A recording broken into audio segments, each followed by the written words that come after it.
हाय, मेरा नाम है डॉक्टर तपिश शुक्ला। मैं arthroscopy sports and ligament expert हूँ फोर्टिस एस्कॉर्ट्स हॉस्पिटल अमृतसर में।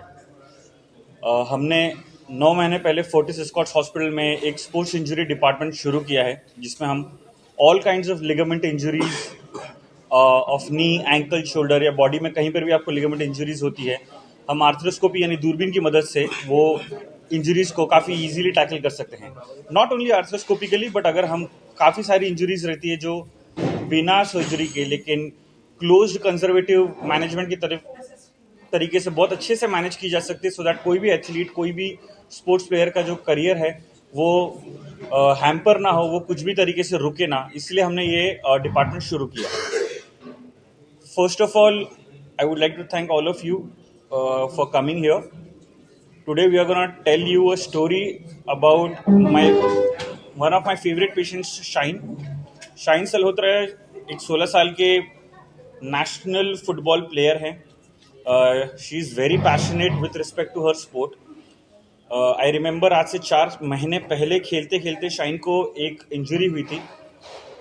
एक चीज़ जो हमने समझनी है कि most of the sports injuries हमें लगता है कि कांटेक्ट के वजह से होती है, कि जैसे चोट लग गई, किसी से भिड़ंत हो गई, ऐसे तो होती ही है। But ligament injuries without even collision, आपको सिर्फ ट्विस्टिंग की वजह से आपका घुटना ट्विस्ट हो जाए, एंकल ट्विस्ट हो जाए और टक से आवाज़ आए, ऐसे इतना ही फोर्स काफ़ी होता है आपको लिगामेंट इंजरी करने के लिए। During one such training session, shine got injured 4 months back, and I remember she texted her MRI to me. I asked her कि पहले आप आके एक बार मिले।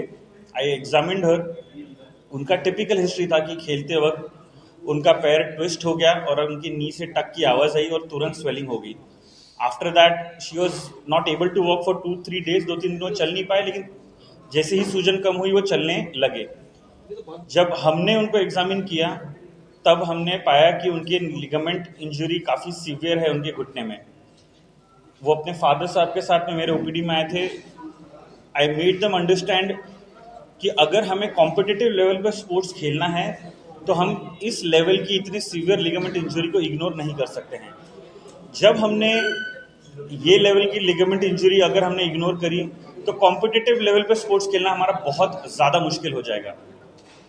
यही लिगामेंट था ACL लिगामेंट, जिसे एंटीरियर क्रूशिएट लिगामेंट कहते हैं। एंटीरियर क्रूशिएट लिगामेंट आपके घुटने का एक इंपॉर्टेंट लिगामेंट होता है, ACL, जो आपके घुटने को स्टेबिलिटी देता है, आपके घुटने को ट्विस्ट नहीं होने देता। और जब आपको पिवटिंग मूवमेंट्स करनी है, जिससे आपको जगह पर रह के हिलना है या भागते भागते तुरंत डायरेक्शन चेंज करना है, जिसे फुटबॉल में कटिंग मूवमेंट कहते हैं, तो ये लिगामेंट बहुत इंपॉर्टेंट होता है। यही लिगामेंट का इंपॉर्टेंस समझाते हुए हमने शाइन को आफ्टर एग्जामिनिंग उसका MRI चेक किया।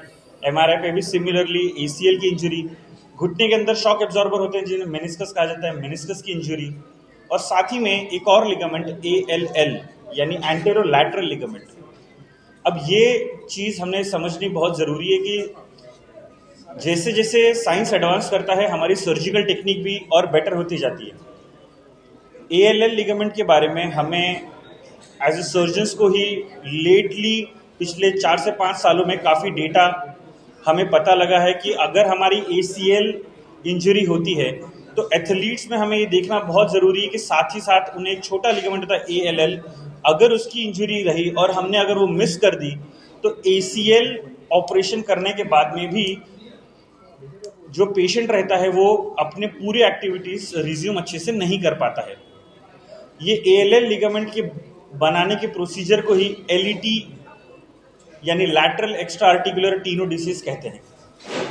तो हमने शाइन में after observing all her injuries we decided कि हम दूरबीन से अंदर जाके इनका ACL लिगामेंट